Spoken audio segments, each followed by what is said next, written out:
दोस्तों, एक बड़ी प्राचीन घटना है। एक व्यक्ति काफी परेशान था क्योंकि वह समझ नहीं पा रहा था कि उसकी वासना खत्म क्यों नहीं होती, जबकि उसने तो धन से लेकर काम तक सब वासनाएं भोग ली थी। फिर भी वो तृप्त नहीं था। उसको अभी भी धन का मोह रहता था। किसी स्त्री को देखे तो अभी भी काम वासना जाग जाती थी। ऐसे में वह व्यक्ति कई गुरुजनों के पास गया समस्या के समाधान को, लेकिन वह कई से भी संतुष्ट नहीं हुआ। अब उसे किसी ने कहा कि शहर से थोड़ा दूर जंगल में एक भिक्षु रहते हैं, वह तुम्हारी समस्या का समाधान कर सकते हैं। व्यक्ति इस बात को सुन बिना वक्त गवाए उस भिक्षु की कुटिया में पहुंच गया। उनके पास गया और कहा, गुरुवर, बहुत दूर से आया हूँ आपकी सुगंध के स्वर से सुनकर। बहुत गुरुओं के पास जा चुका हूँ लेकिन कुछ पा न सका। अब तो हार मानने ही वाला था कि किसी ने आपकी खबर दे दी तो यहाँ चला आया, लेकिन भरोसा लेकर आया हूँ कि यहाँ से खाली हाथ नहीं जाऊंगा। भिक्षु ने कहा, अच्छी बात है, उस संबंध में बाद में बात कर लेंगे। पहले ये बताओ, श्रद्धा है? क्योंकि मेरे पास सत्य है, और अगर तुम्हारे पास श्रद्धा है तो ही तुम सत्य को संभाल पाओगे। व्यक्ति ने कहा, परिपूर्ण श्रद्धा लेकर आया हूँ, आप जो कहेंगे स्वीकार करूँगा। तो भिक्षु ने कहा, ठीक है, अभी तो मैं पानी भरने जा रहा हूँ, मेरे पीछे पीछे आ जाओ। बस एक बात की श्रद्धा रखना, मैं जो भी करूँ शांति से निरीक्षण करना, कोई प्रश्न मत करना, बस इतना होश रखना। व्यक्ति ने सोचा, यह भी कोई परीक्षा है, इसमें कौन सी कठिनाई। व्यक्ति ने ठीक है कहा और भिक्षु के पीछे पीछे चला गया। अब भिक्षु ने कुएं के घाट पर एक पात्र लिया, जिसे देख वह व्यक्ति थोड़ा हैरान हो गया क्योंकि उस पात्र में पेंदा नहीं था। भिक्षु ने उस पात्र को कुएं के पास रखा और बाल्टी से पानी भरकर उस पात्र में डालने लगे। पात्र का पेंदा था नहीं तो पानी पूरी तरीके से बह गया। फिर भी भिक्षु पानी भरे जा रहे थे। ये सब देख व्यक्ति ने सोचा कि शायद ये भिक्षु पागल है, सारा पानी व्यर्थ जा रहा है और भिक्षु को दिखाई भी नहीं दे रहा।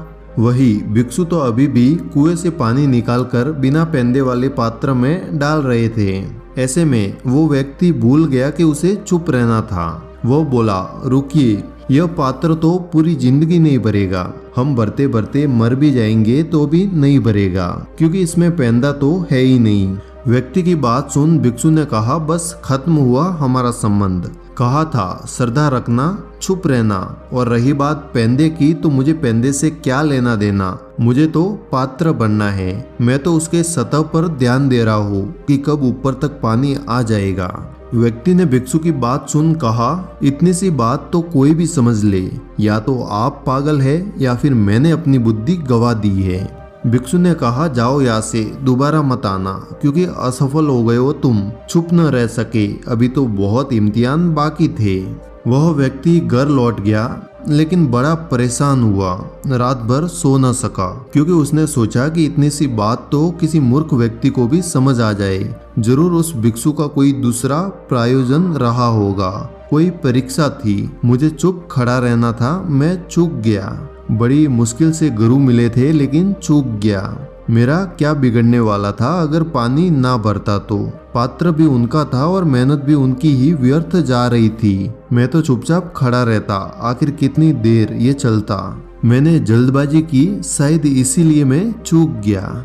वह व्यक्ति दूसरे दिन वापस भिक्षु के पास गया और बहुत क्षमा मांगने लगा। भिक्षु ने कहा, नहीं, जितनी समझदारी तूने मुझे बताई है, अगर इतनी ही समझदारी तुम अपनी जिंदगी के प्रति बताते तो मेरे पास आने की कोई जरूरत ही नहीं थी। भिक्षु ने फिर पूछा कि उसमें पेंदा है? व्यक्ति ने कहा, किस पात्र में? भिक्षु ने कहा, फिर चूक गए। तुम्हें यह तो दिखाई पड़ गया कि पात्र में पेंदा न हो तो भरा नहीं जा सकता। फिर तुमने इतने दिन जो वासनाएं और कामनाएं भोगी है, क्या भरी है या फिर अब तक नहीं भर पाई? कहीं ऐसा तो नहीं कि उसमें भी पेंदा नहीं है, लेकिन फुर्सत कहाँ तुम्हें, कौन चिंता करे पेंदे की। हमें तो पात्र भरना है। जब नहीं भर पाते तो सोचते हैं कि दूसरे बाधा डाल रहे हैं। शायद जितनी मेहनत करनी थी उतनी नहीं कर पाए, या फिर भाग्य ने साथ नहीं दिया। हजारों कारण खोज लेते हैं, लेकिन इतनी सी बात नहीं समझ पाते कि कहीं ऐसा तो नहीं कि वासना दुष्पूर है, कभी भर ही नहीं सकती, पेंदा है ही नहीं उस पात्र में। यह सुन वह व्यक्ति भिक्षु के चरणों में झुक गया और कहा, क्षमा करे गुरुदेव, मैं समझ गया हूँ।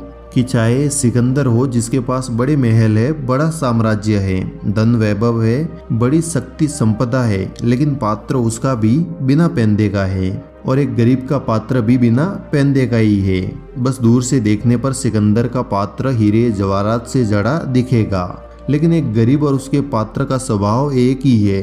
दोनों में पेंदा नहीं है, दोनों को ही कभी नहीं भरा जा सकता। ठीक इसी तरह हमारी जिंदगी में भी वासनाएं कभी खत्म नहीं होती। हम कितना भी पाले, पाने की इच्छा खत्म नहीं होगी। इसलिए आप जिंदगी में वासनाओं से दूर रहकर एक बेहतर जिंदगी जी सकते हैं। तो दोस्तों आज के लिए बस इतना ही। जल्द मिलेंगे नए और फ्रेश वीडियो।